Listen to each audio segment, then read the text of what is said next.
Será que eu estou disponível para a relação? Meu nome é Yasmin, sou terapeuta. E hoje eu vou falar sobre a disponibilidade nos relacionamentos. Casais que vivem resolvendo problemas o tempo todo é como se fosse uma forma de tentar ficar reconciliando os conflitos do sistema. Sabe aqueles casais que o tempo todo estão resolvendo problemas? Quando a gente aprofunda o olhar, amplia o olhar para essa questão nesse casal, muitas vezes identifica como se fosse uma forma de tentar ficar reconciliando os conflitos do próprio sistema individual, do próprio sistema de origem. E isso geralmente se reflete na relação dos pais. Que os seus pais se relacionavam, se estavam juntos, se não estavam juntos, como que eles lidavam com esse conflito e como que isso refletiu em nós. E pode ser que, como consequência disso, a gente acabe encontrando parceiros ou parceiras na nossa vida onde a gente tenta ficar remendando a relação dos nossos pais ou daqueles que vieram antes de nós, só que projetando na nossa relação de casal. E muitas vezes a gente não percebe, escolhendo parceiros parecidos ou conflitos parecidos, a gente acaba vivenciando isso muitas vezes na nossa vida. Então, tomar a consciência disso é justamente trazer à luz que existe essa dinâmica oculta. E quando a gente traz à luz aquilo que está oculto, nós temos a oportunidade de trabalhar com esses conteúdos. Agora que eu tenho consciência disso, é possível eu trabalhar e ressignificar essa situação na minha vida, ou a forma como eu lido com as frustrações, a forma como eu lido com as diferenças na vida, a forma como eu lido com as expectativas que eu gero no outro, que são muitas vezes frustradas.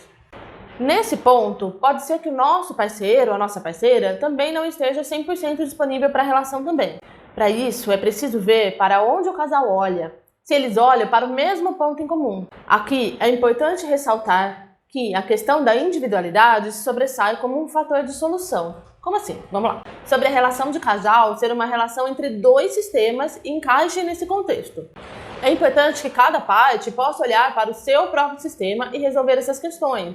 Isso faz com que a gente deixe de projetar nos outros muito das expectativas criadas ao longo da nossa história. Essas expectativas se manifestam através de uma idealização que vem de uma narrativa que criamos da pessoa ideal. O outro nunca conseguirá corresponder a 100% da nossa idealização, visto que os humanos são passíveis de imperfeição. E como consequência dessa projeção surge a frustração. E através dela acaba gerando aí inúmeros conflitos que se tornam rupturas. Não podemos resolver nossos problemas ficando no mesmo estado de entendimento em que eles foram criados. Por isso, necessitamos de uma mudança de paradigma, uma mudança de visão de mundo. Nada do que a gente vive é inédito. Tudo é uma reprodução de algo que já existe. Se houve uma fragmentação, a criança, que é o filho, pode ficar o resto da vida remendando a relação entre pai e mãe. Quais alternativas você imaginou para essa situação? Qual dinâmica oculta atua por trás dos conflitos nas relações amorosas? Para compreender essa linha de raciocínio, devemos ter em mente que um relacionamento de casal não acontece entre duas pessoas, mas sim entre dois sistemas. Quando se trata das relações humanas, o sucesso significa ampliar os nossos limites em conjunto com os outros. Devemos saber dos nossos limites, mas para saber quais são os nossos limites, primeiro preciso compreender a minha história, a minha origem. Olhando para trás, percebo algum padrão em comum na minha história? Algo que se repete nas minhas relações? Algo na minha infância, como as relações dos meus pais? Eu reproduzo alguns comportamentos que eu reconheço dos meus antepassados, do meu pai, da minha mãe, das mulheres da família, dos homens da família. Eu percebo que tem exclusões no meu sistema. Quem que eu excluo do sistema? Carrego um peso, uma culpa que eu sinto que não é minha, um peso que eu sinto que não é meu? Será que através do fracasso eu pertenço? Aqui, o fracasso ele está na esfera da culpa e da expiação. Como se eu precisasse fracassar para expiar uma culpa interna.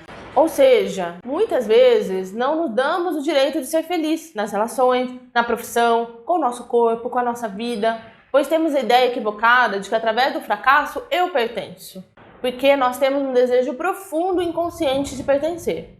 Um ponto-chave aqui é olhar para o que veio antes de nós. Ou seja, os emaranhamentos, eles vão além do espaço-tempo. É como se eu ficasse presa no passado. O passado, ele é lugar de referência e não lugar de permanência.